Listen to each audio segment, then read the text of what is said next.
Hallelujah, hallelujah, hallelujah, hallelujah. Hallelujah. परमेश्वर आज हम सबों से क्या कहना चाहता है कि हम जो समय में चल रहे हैं, हम सब जानते हैं कि हम सब अंतिम पीढ़ी है और अंत के समय चल रहे हैं। ऐसे समय में हमें और भी अधिक परमेश्वर के ज्ञान में बढ़ना है। देखिए, जब यीशु मसीह संसार में जब चल रहे थे, उस समय में यीशु मसीह ने एक दृष्टांत लोगों से कहा था और वो दृष्टांत था उड़ाव पुत्र के बारे में। तो आज हम देखेंगे कि ये उड़ाव पुत्र के बारे में क्यों परमेश्वर ने ये बातें कही, क्यों ऐसे कहा कि दो भाई थे, जो है पिताजी ने उन दोनों भाइयों को जो है अपने जायदाद में से, अपने धन संपत्ति में से जो है दोनों को बांट दिया। और हम देखेंगे कि बड़े जो बेटे हैं वो पिता के साथ रहता है और जो छोटे बेटा है वो क्या करता है कि अपना जो हिस्सा है, अपना जो धन संपत्ति है वो लेकर वो जो है दूर देश चला जाता है। और हम देखेंगे कि वहाँ पे वचन हमें बताता है कि वो अपना जो धन संपत्ति जो है गलत कार्यों में हम देखेंगे उसे खर्च कर देता है, और जब वो खर्च कर चुका होता है तब उस देश में परमेश्वर जो है अकाल भेजता है। और जब अकाल भेजता है तो हम देखेंगे जब उसके धन संपत्ति समाप्त हो जाता है, उस समय में परमेश्वर देखिए उस देश में अकाल भेजता है, ऐसे जो है वचन हमें बताता है। और उस समय में वो जो बेटा रहता है, छोटा बेटा, वो जो है वो मन में सोचता है कि देखो कि मेरे पास जो है पैसे नहीं है, सब कुछ खत्म हो गया और इस देश में एक अब जो है अकाल आ गया है। तब वो सोचता है और क्या करता है, वो काम करने के लिए जाता है और वो जो है उसे क्या काम मिलता है, वचन हमें बताता है कि उसे सुअर चराने के लिए। और जो सुअर को जो दाना देता था, जो चारा देता था, वो चारा से वो खाना चाहता है परंतु उसे भी वो भी नहीं मिलता है। तब वो खड़ा होकर वो मन में सोचता है कि मेरे पिता के पास इतने सारे नौकर चाकर है, इतने सारे धन संपत्ति है, जो है नौकरों को खाना हिसाब से ज़्यादा दिया मिलता है, परंतु आज जो है भूख से मर रहा हूँ। तब वो मन में सोचता है और उठ के खड़ा होता है और वो सोचता है कि मैं पिता के पास जाऊंगा, मैं पिता के पास जाऊंगा और पिता से मैं कहूंगा कि हे पिताजी, जो है परमेश्वर के विरुद्ध और आपके विरुद्ध मैंने पाप किया है, और मैं माफी मांगूंगा और कहूंगा कि मैं आपके पुत्र कहलाने का योग्य नहीं हूँ। ऐसे कहूंगा, मन में विचार करता है, मन में सोचता है और वो चाहता है। ऐसे हम वचन में देखते हैं। तो ये किस बारे में बता रहा है? ये जो दृष्टांत यीशु मसीह ने कहा, ये किस बारे में बता रहा है, किसके बारे में बता रहा है? देखिए, अंत के समय में हमें कैसे चलना चाहिए, परमेश्वर क्या बता रहा है हम लोगों से। देखिए, हम गैर यहूदी है, परंतु यीशु मसीह, देखिए हम लोग तो योग्य नहीं थे। वचन हमें बताता है, यदि हम एफेसियों में देखेंगे, एफेसियों अध्याय 2 पद संख्या 11 से पढ़ेंगे तो यहाँ पे वचन हमें बताता है कि हम तो योग्य नहीं थे। हम तो उस जो है उस धन के जो छोटा जो हम लोगों को मिला, वो धन क्या हम योग्य नहीं थे, हिस्सेदारी नहीं थे हम लोग। परंतु देखिए परमेश्वर देखिए कैसे जो है हम लोगों को उस धन में हिस्सा देता है। हम जो इस संसार में रहते हैं, ये संसार वो परदेश है जहाँ पे वो छोटा बेटा, हम छोटा बेटा के दृष्टांत को देखेंगे जो है लूका में, तो वहाँ पे बताता है कि कैसे वो दूर देश चला गया धन संपत्ति लेकर। उसी प्रकार आज हम सब इस संसार में जो है ये हम परदेश में रह रहे हैं, हम दूर देश में रह रहे हैं। ये देश हम लोगों का नहीं है, परंतु ये देश में हमें जो धन दिया है वो क्या धन है? ये धन है वो परमेश्वर का जो आत्मा, पवित्र आत्मा हम लोगों को दिया है। हम लोगों के लिए नहीं था, परंतु परमेश्वर ने हमें दया किया है। यदि हम एफेसियों में देखेंगे 2:11 से देखेंगे तो वचन में क्या बताता है? आप जन्म से गैर यहूदी हैं और उन लोगों द्वारा बेखतने कहे जाते हैं जिनके शरीर में खतना किया गया है। आप याद रखें कि पहले आप मसीह से अलग थे, इज़राइल के समुदाय के बाहर थे, विधान की प्रतिज्ञाओं से अपरिचित और इस संसार में आशा और ईश्वर से रहित थे। आप लोग पहले दूर थे, किंतु ईसा मसीह से संयुक्त होकर आप अब मसीह के रक्त द्वारा निकट आ गए हैं, क्योंकि वही हमारी शांति है। उन्होंने यहूदियों और गैर यहूदियों को एक कर दिया है। दोनों में शत्रुता की जो दीवार थी उसे उन्होंने गिरा दिया है और अपनी मृत्यु द्वारा विधि निर्देशों की संहिता को रद्द कर दिया। इस प्रकार उन्होंने यहूदियों तथा गैर यहूदियों को अपने से मिलाकर एक नई मानवता की सृष्टि की और शांति स्थापित की है। उन्होंने क्रूस द्वारा दोनों का एक ही शरीर में ईश्वर के साथ मेल कराया और इस प्रकार शत्रुता को नष्ट कर दिया। तब उन्होंने आकर दोनों को शांति का संदेश सुनाया, आप लोगों को जो दूर थे और उन लोगों को जो निकट थे, क्योंकि उनके द्वारा हम दोनों एक ही आत्मा से प्रेरित होकर पिता के पास पहुंच सकते हैं। Hallelujah, hallelujah. देखिए वचन हमें क्या बताता है कि हम जो बेखतने कहे जाते थे, जिनके शरीर में खतना किया गया है, वे कहते थे हमें, तो आप याद रखें जो हम मसीह से अलग थे, हम जो है विरासत के अधिकारी नहीं थे, हम सब जो है वो धन से वंचित थे, हम परमेश्वर के धन नहीं थे। परंतु देखिए परमेश्वर की योजना देखिए, ईसा मसीह के द्वारा हम लोगों को जो है वो धन का सहभागी बनाया, हम लोगों को धन दिया। जब हम लोगों को धन दिया है परमेश्वर ने, तो हमें क्या करना है, हम क्या वो धन क्या हम अपने पास रखे हैं, क्या वो धन हमारे पास है, क्या हम वो जैसे जो है धन हमें दिया गया है, क्या वे धन को हम संजोए रखे हैं कि ये संसार के कार्य से उसे नष्ट कर दिए हैं, शरीर के अभिलाषा से उसे नष्ट कर दिए हैं, आंखों के लोभ से उसे नष्ट कर दिए हैं। देखिए वो धन को क्या हम संजोए रखे हैं, यही बता रहा है कि धन तो हमें मिला है। परमेश्वर ने अपने इकलौते पुत्र यीशु मसीह के बलिदान के द्वारा हम लोगों को यहूदी और गैर यहूदियों को एक कर दिया है। जो शत्रुता थी, जो दुश्मनी थी, जो है दोनों में, ये दोनों को एक कर दिया।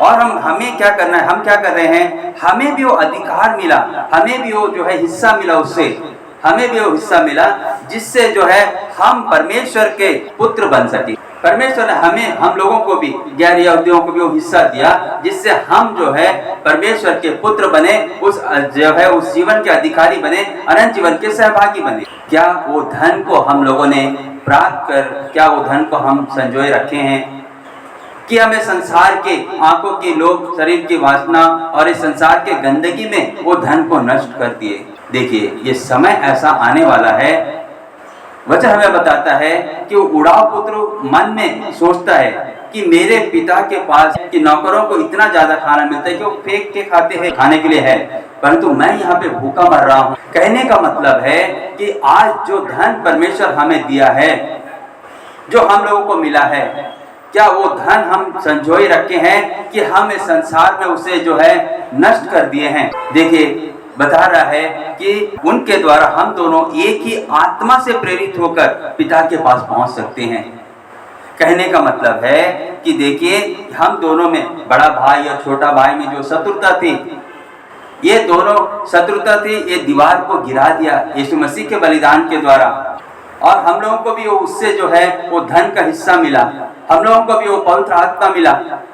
परंतु क्या हम वो पवित्र आत्मा को संजोए रखे हैं? परमेश्वर आज हम सबों से क्या कह रहा है, देखिए आज हमें जो है अपने आप को देखना है, क्या हम जो धन है वो धन को इस संसार में, ये परदेश में हम कैसे रखे हैं। क्योंकि हमें जो है उस जीवन को पाना है, हमें जो है वो धन के द्वारा ही हमको पिता के पास पहुंचना है, तो हमें वो धन को जो है संजोए रखना है। वचन हमें बताता है एफएससी अध्याय 2 में, तो यहाँ पे बताता है 2:1 से देखेंगे, आप लोग अपने अपराधों और पापों के कारण मर गए थे, क्योंकि आपका अपने आचरण पहले इस संसार की रीति के अनुकूल आकाश में विचरने वाले अवधूतों के नायक के अनुकूल था, उस आत्मा के अनुकूल था जो अब तक ईश्वर के विरोधियों में क्रियाशील है।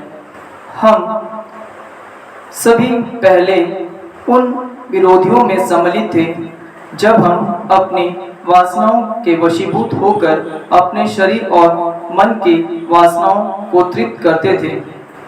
हम दूसरों की तरह अपने स्वभाव के कारण ईश्वर के कोप के पात्र थे, परंतु ईश्वर की दया अपार है। हम अपने पापों के कारण मर गए थे, किंतु उसने हमें इतना प्यार किया कि उसने हमें मसीह के साथ जीवन प्रदान किया। Hallelujah, hallelujah. देखिए कि पहले हम परमेश्वर से दूर थे, हम उस जीवन के अधिकारी नहीं थे। हम जो है इस संसार में आशा और ईश्वर से रहित थे, परंतु हम लोगों को परमेश्वर ने अलग किया।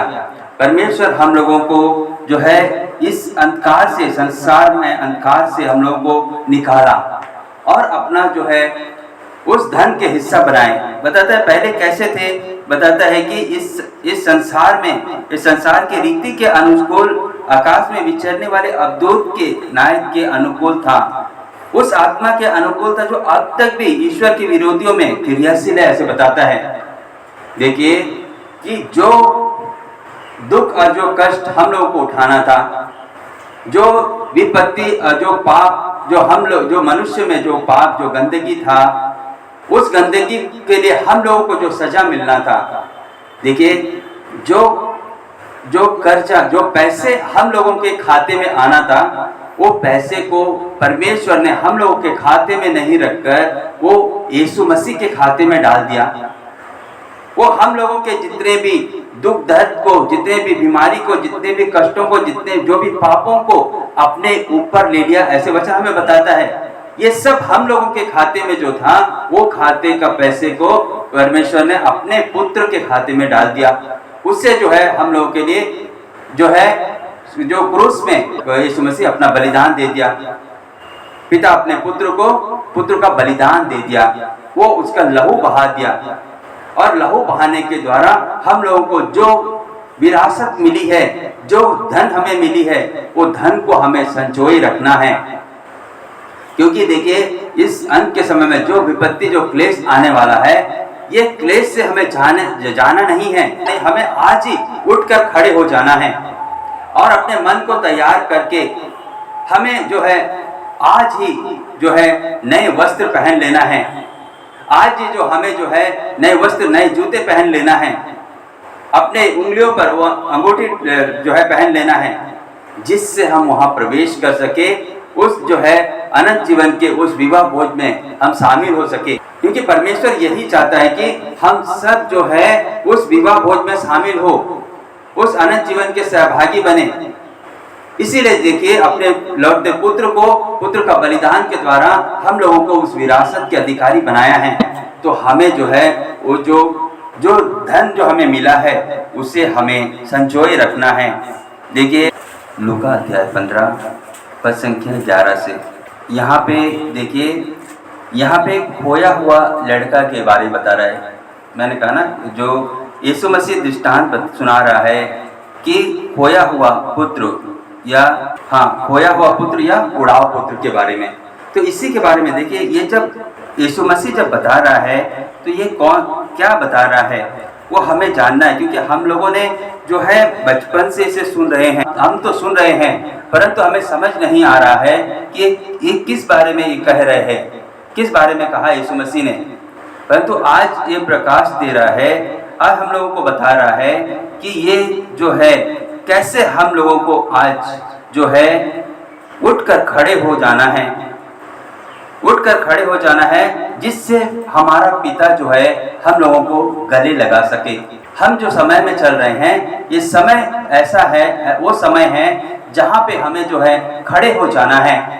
क्योंकि वचन हमें बताता है एफेसियों में कि नींद से जागो, मृतकों में से जी उठो और मसीह तुम्हें आलोकित कर देगा।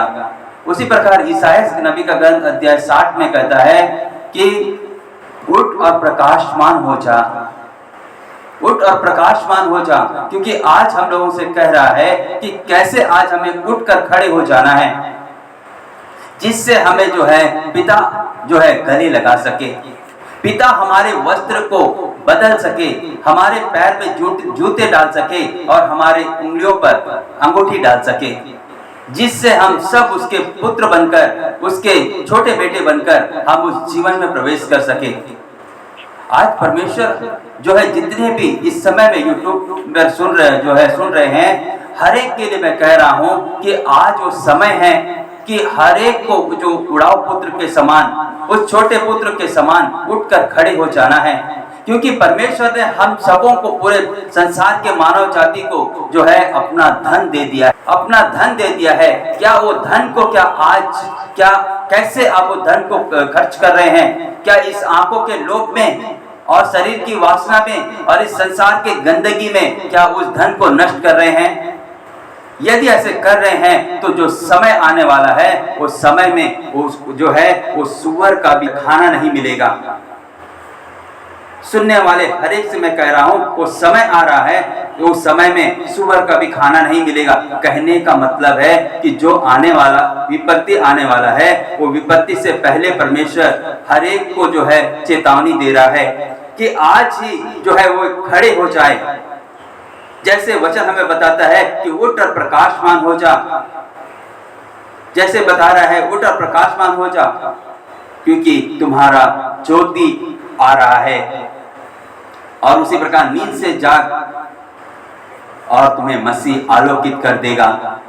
उसी प्रकार जो है उड़ाऊ पुत्र अपने मन में सोचता है, अपने मन में सोचता है और वो जो है उठकर अपने पिता के घर जाता है। और देखिए पिता जो है दूर से उसे देखकर उस पर द्रवित हो जाता है और दौड़कर उसे गले लगा लेता है और उसका चुम्बन करता है। और जो है तब पुत्र ने उससे कहा, मैंने स्वर्ग के विरुद्ध और आपके विरुद्ध पाप किया है, मैं आपका पुत्र कहलाने योग्य नहीं हूं। क्या आज हम लोगों का जीवन कैसा है? आज ये संसार में हम कैसे चल रहे हैं? हमें आज देखना है, यदि हमारा जो जीवन, यदि हमारा पास जो धन हमें जो मिला है, वो धन को कैसे हम संजोए रखे हैं, कैसे वो धन को हम रखे हैं, इसे आज हमें देखना है। क्योंकि हम सब अंधकार में थे, हमें जो है वो धन का जो हिस्सा हमें नहीं मिलना था, परंतु परमेश्वर ने दया करके अपने इकलौते पुत्र के द्वारा हम लोगों को उस हिस्सेदार बनाया, उस धन में हम लोगों को हिस्सेदार बनाया, उस अनंत जीवन में हम लोगों को हिस्सेदार बनाया, उस जीवन के सहभागी बनाया, उस अनंत जीवन के सहभागी बनाया। क्या आज हमें जो है उस जीवन में प्रवेश पाने के लिए क्या हम अपने आप को क्या हम तैयार करके रखे हुए हैं? क्या हम उठकर प्रकाशमान हो गए हैं? क्या हमारा वस्त्र जो नया है? क्या हमारा जूता नया है? क्या हमारे उंगलियों पर वो अंगूठी है? कहने का मतलब है, क्या हम पूर्ण रूप से परमेश्वर के वचन के अनुसार चल रहे हैं? क्या जैसे परमेश्वर हम सबों से कह रहा है, क्या वैसे जीवन हम जी रहे हैं? क्या हमारा जीवन पवित्र और पवित्र है? क्या जैसे वचन हम इससे कहता है वैसे हम चल रहे हैं?